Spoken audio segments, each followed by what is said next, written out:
Welcome back, Purple Sparkle Studios again.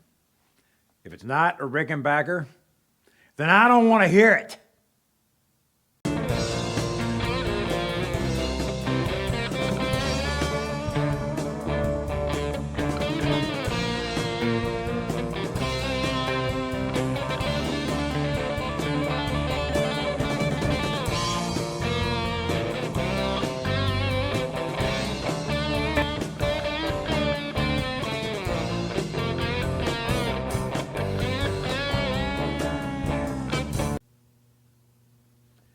So when I was a young kid in the 80s, I decided I wanted to be in a rock and roll band.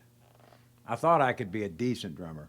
I didn't think I'd ever be great, but I thought I could be fair. So I fell in love with 60s music.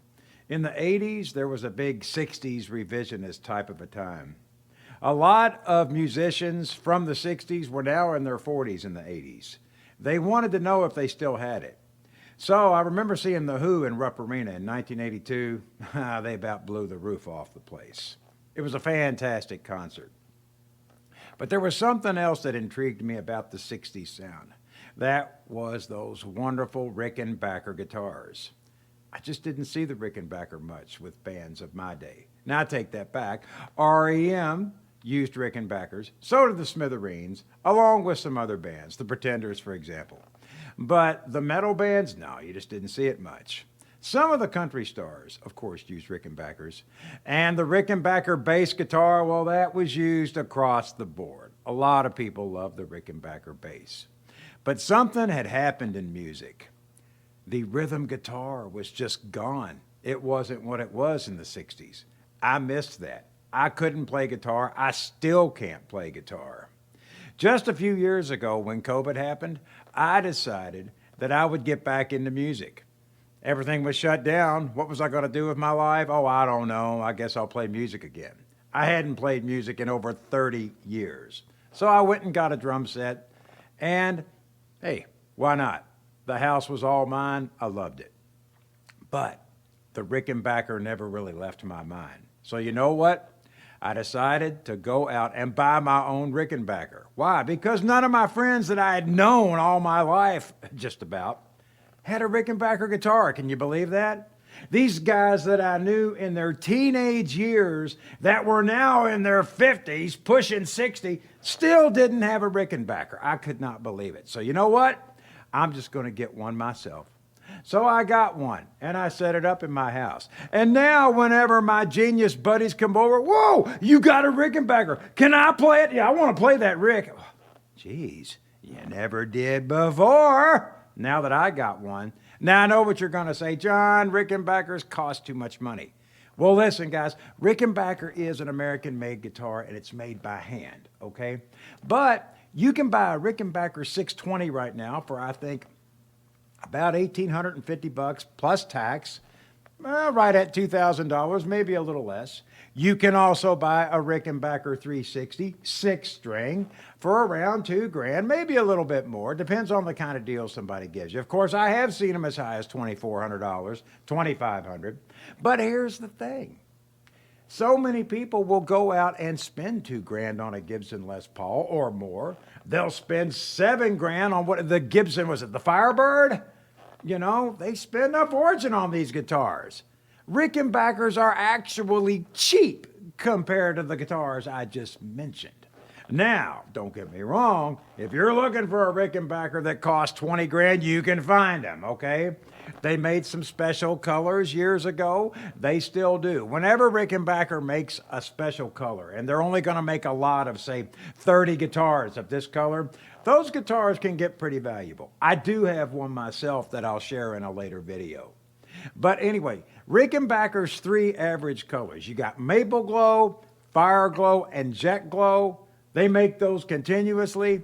Those are really not all that expensive if you compare them to something comparable, like I just said. So,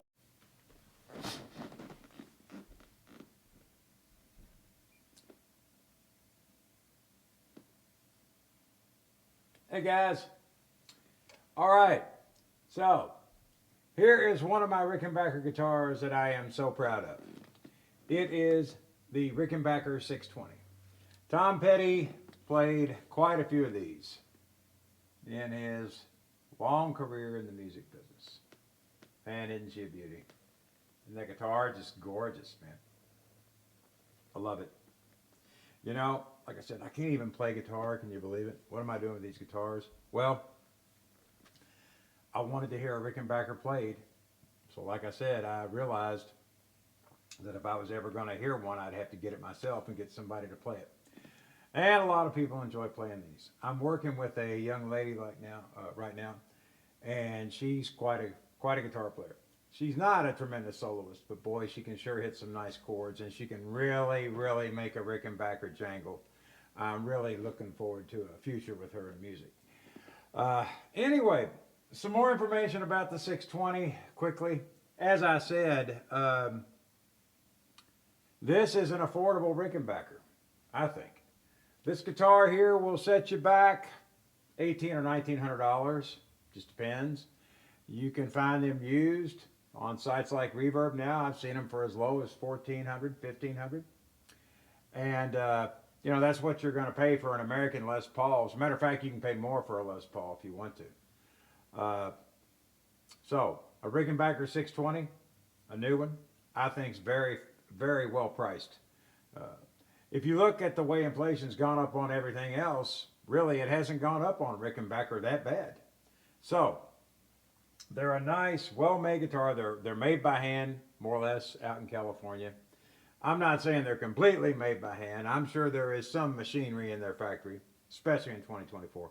Nevertheless, they have that reputation for being somewhat handmade. Beautiful guitar. I love these things. I love the look. I love the sound. And like I said, if you decide you want to get a Rickenbacker, the 620 is a nice guitar. That's definitely a nice Rick to start on, okay? Now, give me just a second. Let me show you my other Rickenbacker that I just got in just about a month ago.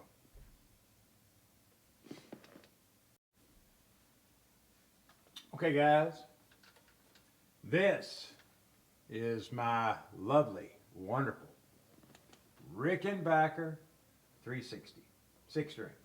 Isn't that gorgeous? Look at that beautiful guitar there. I just love this thing. I'm just in love with it. Okay, a little bit of history on the Rickenbacker 360. Roger McGuinn in the 1960s played one of these. And you've heard the song Turn, Turn, Turn from the Byrds. You've also heard Mr. Tambourine Man, 8 Miles High. I'm not going to name every song they did, but those were just a few of their big hits. Roger McGuinn loved the Rickenbacker 360. This is a 6-string. Roger played a 12-string. Nevertheless, it was still the same color and still the same style of guitar. I originally wanted this 360 in what's known as the Fire Glow color. Those are beautiful guitars from Rickenbacker. Beautiful color. Well, all they had available, the people I purchased it from, was a Maple Glow.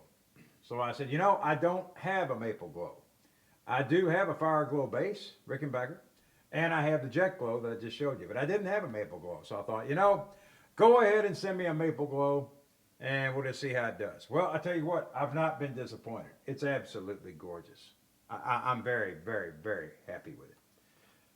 Maple guitars don't show nicks quite as bad as guitars that are painted.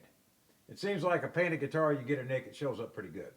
Maple tends to hide it a little bit better. I'm not saying that you can't see a nick on a maple guitar, you certainly can. But it tends to blend in just a little bit better with the natural wood, I think. So, but yeah, I'll tell you what, this guitar here is for 2024. It's a 2024 Rickenbacker. Last year, back in 2023, Rickenbacker decided to, in their 300 series line, like this guitar, to go back and start manufacturing them the way they did in the 60s, the neck length. They went back to, I believe it's a 21-inch neck, correct me if I'm wrong, whereas for years they'd been making them in a 24-inch. They went back to the traditional 60s 21-inch. And I tell you what, I love this guitar. I just love how it feels in my hands. I cannot play. I've not learned to play. But if I decide to learn and take lessons, this is the guitar I'm going to use. I absolutely love the feel of this guitar. It's great, you know. And this short neck is just awesome. So this is definitely going to be my guitar if I decide to learn. Um, but yeah, it's just really nice. And I'll even show you the back here. Check those out. Yep, letter R. Rickenbacker on the back of the tuners. Aren't those cool? As far as price goes on these set you back about $2,400, $2,500. But you might be able to find a better deal on the internet if you look around and make some offers. It's well worth it. Now, as I said, this is a 2024 model. If you find one made before 2024 and after the 1960s that has the 24-inch neck, is there anything wrong with them? Absolutely not. I recommend them. They're great guitars. You can't go wrong. Rickenbacker, in my opinion, is probably the best rhythm guitar there is. I just really appreciate the sound. So, anyway, if it's not a Rickenbacker, I don't want to hear it.